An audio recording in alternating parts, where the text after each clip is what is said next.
ಸಮಸ್ತ ಯೂಟ್ಯೂಬ್ ವಾಹಿನಿಯ ವೀಕ್ಷಕರಿಗೆ ನನ್ನ ನಮಸ್ಕಾರಗಳು. ಇಂದಿನ ಈ ವಿಡಿಯೋದಲ್ಲಿ ಅತಿ ವೇಗವಾಗಿ ಯಾವ ರೀತಿ ಸ್ತ್ರೀ ಅಥವಾ ಪುರುಷ ವಶೀಕರಣ ಮಾಡಬಹುದು ಅಂತ ನಾನು ನಿಮಗೆ ತಿಳಿಸಿಕೊಡ್ತೇನೆ ವೀಕ್ಷಕರೇ. ಅದಕ್ಕೂ ಮುಂಚೆ ಇದನ್ನು ಯಾವುದೇ ಕೆಟ್ಟ ಕೆಲಸಗಳಿಗೆ ಉಪಯೋಗಿಸಬೇಡಿ. ಕೇವಲ ನಿಮ್ಮ ಪ್ರೀತಿ ನಿಮ್ಮನ್ನು ಬಿಟ್ಟು ಹೋಗಿದ್ರೆ, ನಿಮಗೆ ಪ್ರೀತಿ ಸಿಗದಿದ್ದರೆ ಅದನ್ನು ಮತ್ತೆ ಪಡೆದುಕೊಳ್ಳಲಿಕ್ಕೆ ಮಾತ್ರ ಉಪಯೋಗಿಸಿ ಅಂತ ಹೇಳ್ತಾ ಪ್ರಾರಂಭಿಸೋಣ. ಹಾಗೆ ಸ್ಕ್ರೀನ್ ಮೇಲೆ ನಮ್ಮ ನಂಬರ್ ಕಾಣಿಸ್ತಾ ಇದೆ, ಕರೆ ಮಾಡಿ.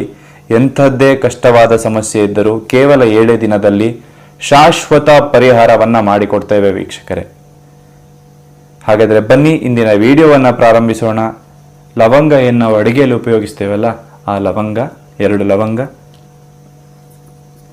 ಒಂದು ವೀಳ್ಯದೆಲೆ ಹಾಗೂ ಮಾರ್ಕರ್, ಈ 3 ವಸ್ತುಗಳಿಂದ ಅತ್ಯಂತ ಶಕ್ತಿಶಾಲಿ ವಶೀಕರಣವನ್ನು ಮಾಡ್ಬೋದು ವೀಕ್ಷಕರೇ. ಈ ಒಂದು ವಶೀಕರಣವನ್ನು ಈ ಹಿಂದೆ ನೀವು ಎಲ್ಲಿಯೂ ನೋಡಿರೋದಕ್ಕೆ ಸಾಧ್ಯವಿಲ್ಲ, ಹಾಗೂ ಇದನ್ನು ನಿಮಗೆ ಯಾರೂ ತಿಳಿಸೋದು ಇಲ್ಲ. ಯಾಕಂದರೆ ಇದು ತುಂಬ ಪವರ್ಫುಲ್. ನಿಮ್ಮ ಬಳಿ ಮಾರ್ಕರ್ ಇಲ್ಲ ಅಂದರೆ ಪೆನ್ನಿನ ಸಹಾಯದೊಂದಿಗೆ ಕೂಡ ನೀವು ಈ ವಿದ್ಯೆಯನ್ನು, ಈ ವಶೀಕರಣವನ್ನು ಮಾಡ್ಕೋಬೋದು.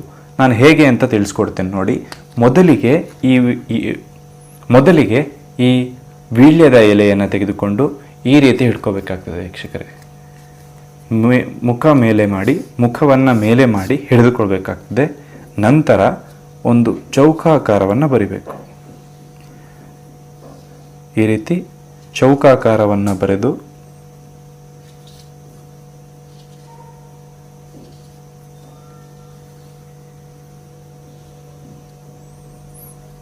ನೀವಿಲ್ಲಿ ನೋಡ್ಬೋದು 12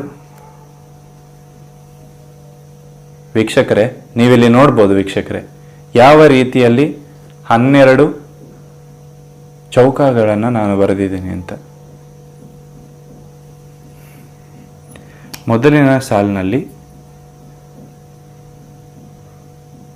1, ಎರಡನೇದರಲ್ಲಿ 9, ಮೂರನೇದರಲ್ಲಿ 27 ಹಾಗೂ 4ನೇ ಫಸ್ಟ್ ಲೈನಲ್ಲಿ 1, 9, 27, ಎರಡನೇ ಸಾಲಿನಲ್ಲಿ 5, 4 ಹಾಗೂ 69, ಮೂರನೇ ಸಾಲಿನಲ್ಲಿ 1, 1, 1 ಹಾಗೂ 4ನೇ ಸಾಲಿನಲ್ಲಿ 9, 8, 99. ನೀವು ನೋಡ್ಬೋದು ವೀಕ್ಷಕರೇ ಯಾವ ರೀತಿಯಾಗಿ 1, 9, 27. ಇಲ್ಲಿ ನೋಡಿ, ಎರಡನೇ ಸಾಲಿನಲ್ಲಿ ನೀವು ಸಾಧ್ಯವಾದರೆ ಬರ್ಕೋಬಿಡಿ, ಈ ರೀತಿಯಾಗಿ ಬರ್ಕೋಬೇಕಾಗ್ತದೆ ವೀಕ್ಷಕರೇ. ಆನಂತರ ಮೇಲೆ ನೀವು ಯಾವ ಸ್ತ್ರೀಯನ್ನು ವಶೀಕರಣ ಮಾಡ್ಕೋಬೇಕು ಅಂತ ಇರ್ತೀರಲ್ಲ, ಅವರ ಹೆಸರನ್ನು ಬರಿಬೇಕು. ಈ ರೀತಿ ಹೆಸರನ್ನು ಬರ್ಕೋಬೇಕಾಗ್ತದೆ. ಮೇಲೆ ಕೆಳಗೆ ನಿಮ್ಮ ಹೆಸರು. ಯಾರನ್ನ ವಶೀಕರಣ ಮಾಡ್ಕೋಬೇಕು ಅಂತ ಇರ್ತೀರಲ್ಲ, ಅವರ ಹೆಸರನ್ನ ಮೇಲೆ ಬರೀಬೇಕು, ನಿಮ್ಮ ಹೆಸರನ್ನ ಕೆಳಗೆ ಬರೀಬೇಕು. ಆ ನಂತರದಲ್ಲಿ ಹ್ರೀಂ ಅಂತ ಬರೀಬೇಕು.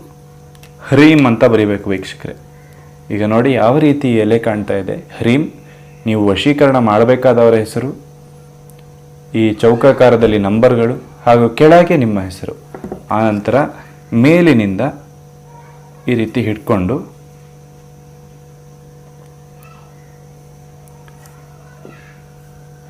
ಎರಡು ಲವಂಗ ಏನು ಹೇಳಿದ್ದೆ, ಆ ಲವಂಗವನ್ನು ನಿಮ್ಮ ಬಾಯಲ್ಲಿ ಹಾಕೋಬೇಕಾಗ್ತದೆ. ಈ 2 ಲವಂಗವನ್ನು ನಿಮ್ಮ ಬಾಯಲ್ಲಿ ಹಾಕಿಕೊಂಡು ನೀವು ಯಾವ ಸ್ತ್ರೀಯನ್ನು ವಶೀಕರಣ ಮಾಡ್ಕೋಬೇಕು ಅಂತ ಇರ್ತೀರಲ್ಲ, ಅವರನ್ನು ನೆನೆಸ್ಕೋಬೇಕಾಗ್ತದೆ ವೀಕ್ಷಕರೇ. ಹಾಗೂ ಇದನ್ನು ಮಾಡೋದಕ್ಕೆ ಸೂಕ್ತವಾದಂತಹ ಸಮಯ ಯಾವುದು ಅಂದರೆ, ನೀವು ಮಲಗೋದಕ್ಕಂತೂ ಇದನ್ನು ಮಾಡೋದಕ್ಕೆ ಸೂಕ್ತವಾದಂತಹ ಸಮಯ ಯಾವುದಪ್ಪ ಅಂತ ಕೇಳಿದ್ರೆ, ನೀವು ಮಲಗೋದಕ್ಕಿಂತ ಮುಂಚೆ ಈ ಒಂದು ವಿದ್ಯೆಯನ್ನು ಪ್ರಯೋಗಿಸಿದ ನಂತರ ನೀವು ಮಲ್ಕೊಳ್ಳೋದು ತುಂಬ ಅಗತ್ಯವಾಗಿರ್ತದೆ. ಹಾಗಾಗಿ ಇದನ್ನು ರಾತ್ರಿ 10 ಗಂಟೆ ಮೇಲೆ ಅಥವಾ ನೀವು ಮಲಗುವ ಸಮಯದಕ್ಕಿಂತ ಮುಂಚೆ ಪ್ರಯತ್ನಿಸೋದು ತುಂಬ ಉಪಕಾರಿಯಾಗ್ತದೆ. ಈ ಒಂದು ಮಾಡಿದ ನಂತರ ನೀವು ನಿದ್ದೆ ಮಾಡೋದ್ರಿಂದ ಇದು ಅತಿ ಹೆಚ್ಚು ಪ್ರಭಾವಶಾಲಿಯಾಗಿ ನಡೀತದೆ ವೀಕ್ಷಕರೇ. ಈ 2 ಲವಂಗವನ್ನು ನಿಮ್ಮ ಬಾಯಲ್ಲಿ ಹಾಕಿಕೊಂಡು ಓಂ ಶ್ರೀ ವಶೀಕರಣಾಯ ನಮಃ ಅಂತ 21 ಬಾರಿ ಪಠಿಸ್ಕೋಬೇಕಾಗ್ತದೆ. ಹಾಗೂ ಇದನ್ನು ಮೇಲಿನಿಂದ ಈ ರೀತಿ ಮಡ್ಚ್ಕೋಬೇಕು. 1 ಹಾಗೂ 2 ಈ ರೀತಿ ಮಡ್ಚಿಕೊಂಡು ನೀವು ಮಲಗ್ತಿರಲ್ಲ, ತಲೆದಿಂಬಿನ ಕೆಳಗೆ ಇದನ್ನು ಇಟ್ಟುಕೊಂಡು ನೀವು ಮಲ್ಕೊಂಡ್ರೆ ಹಾಗೂ ಇದನ್ನು ನಿಮ್ಮ ಬಾಯಲ್ಲಿ ಹಾಕ್ಕೊಂಡು ನೀವು ಮಲ್ಕೋಬೇಕಾಗ್ತದೆ ವೀಕ್ಷಕರೇ. ಇದನ್ನು ಬಾಯಲ್ಲಿ ಹಾಕ್ಕೊಂಡು ಈ ಒಂದು ವೀಳ್ಯದೆಲೆಯನ್ನು ತಲೆದಿಂಬಿನ ಕೆಳಗೆ ಇಟ್ಟುಕೊಂಡು ಮಲಗಿದ್ದೇ ಆಯಿತು ಅಂತ ಹೇಳಿದ್ರೆ ಕೇವಲ ಅತಿ ಶೀಘ್ರದಲ್ಲಿ ಆ ಸ್ತ್ರೀ ನಿಮ್ಮ ವಶ ಆಗ್ತಾಳೆ ಅಥವಾ ಆ ಪುರುಷ ನಿಮ್ಮ ವಶ ಆಗ್ತಾನೆ. ನೀವಿನ್ನು ನಮ್ಮ ಚಾನೆಲ್ಗೆ ಸಬ್ಸ್ಕ್ರೈಬ್ ಆಗಿಲ್ಲ ಅಂದರೆ ಸಬ್ಸ್ಕ್ರೈಬ್ ಮಾಡ್ಕೊಳ್ಳಿ, ಪಕ್ಕದಲ್ಲೇ ಬೆಲ್ ಐಕಾನ್ ಇದೆ, ಕ್ಲಿಕ್ ಮಾಡ್ಕೊಳ್ಳಿ.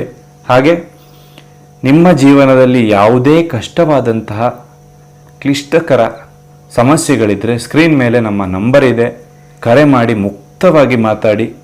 ಎಲ್ಲ ಸಮಸ್ಯೆಗಳಿಗೂ ಕೇವಲ 11 ದಿನಗಳ ಒಳಗೆ ಶಾಶ್ವತ ಪರಿಹಾರ ಮಾಡಿಕೊಳ್ಳಲಾಗ್ತದೆ ವೀಕ್ಷಕರೇ. ನಮಸ್ಕಾರ.